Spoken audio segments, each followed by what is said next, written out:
के एक गांव किशनगंज की है। वहाँ एक बहुत ही हट्टा-कट्टा नौजवान राधेश्याम नाम का लिट्टी चोखे वाला था, पर उसकी कदकाठी बिल्कुल पहलवान जैसी थी। उसकी लंबाई लगभग 7 फीट थी। वो इतना ताकतवर था कि 10 से 12 लोग भी उसे मिलकर लड़ाई में नहीं हरा सकते थे। वो बहुत निडर था और हिम्मत वाला था। वहाँ जितनी उसकी ताकत की चर्चा थी, उससे कई ज़्यादा उसके बनाए हुए लिट्टी चोखे की चर्चा हुआ करती थी। उसके गांव और उसके आसपास के सभी गांव में उसके बनाए हुए लिट्टी चोखे की काफ़ी चर्चा हुआ करती थी। वो अपनी दुकान गांव के बाहर बहुत दूर वो अपनी दुकान गांव के बाहर बहुत दूर एक बहुत बड़े बाज़ार में लगाया करता था। उसके गांव आसपास के सभी गांव के लोग उसी बाज़ार में आया करते थे। इससे उसके दुकान पे बहुत भीड़ हुआ करती थी और उसका बहुत मुनाफा भी हुआ करता था। उसकी दुकान पर इतनी भीड़ थी कि पूरा दिन श्याम सुंदर को फुर्सत नहीं मिली। इसके कारण उसे दुकान बंद करने में बहुत देर हो चुकी थी और अंधेरा भी होने वाला था। और श्याम आज पूरे दिन काम करने की वजह से बहुत थका हुआ भी था। तब श्याम सुंदर को एक रास्ता याद आया जो जंगल के रास्ते पड़ता था। उसका गांव उस रास्ते से काफ़ी पास पड़ता था, पर वो रास्ता बहुत खतरनाक और भूतिया था। श्याम सुंदर ने वहाँ एक तालाब था, इसमें भूतों का साया था।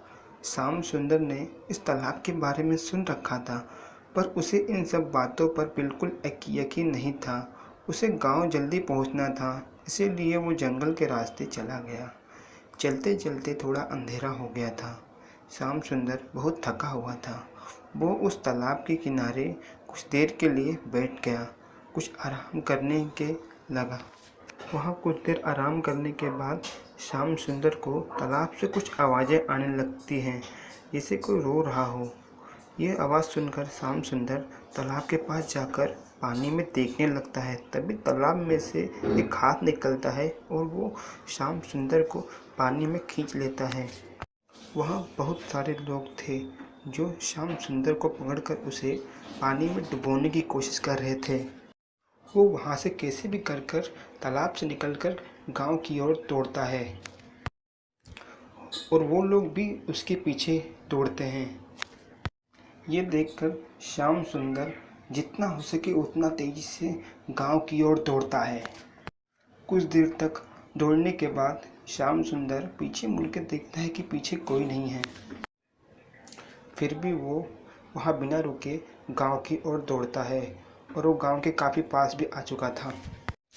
गांव में पहुंचते ही वो सभी गांव वालों को इस घटना के बारे में बताता है। गांव के लोगों ने गांव के एक ओझा को बुलाया। ओझा ने बताया कि श्याम सुंदर का नसीब बहुत अच्छा था, क्योंकि जिन लोगों से उसका सामना हुआ था वो लोग बहुत खतरनाक हैं। आज तक उनसे कोई नहीं बचा है। जो भी उस तालाब के पास गया है वो जिंदा वापस नहीं आया। दोस्तों, अगर आपको हमारी कहानी पसंद आई तो ऐसे ही कहानी के लिए हमारे चैनल को सब्सक्राइब कीजिए और लाइक कीजिए और